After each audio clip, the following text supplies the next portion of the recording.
กินข้าวกับอะไรเนาะเด็กคนนี้ทำไมกินหน้าอร่อยจังลูกลาบหมูของเด็ก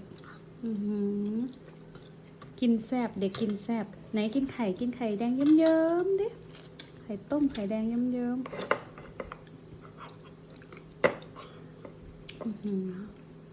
นี่แม่จะทำให้ตรงนี้นี่ไง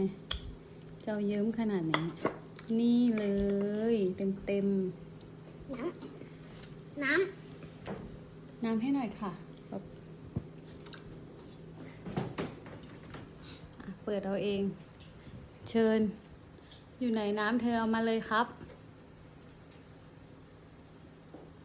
ยกมาน้ำเปล่าลูกไหวไหมทำไมไม่เอาขวดที่เปิดแล้ว ที่เปิดแล้วเหรอ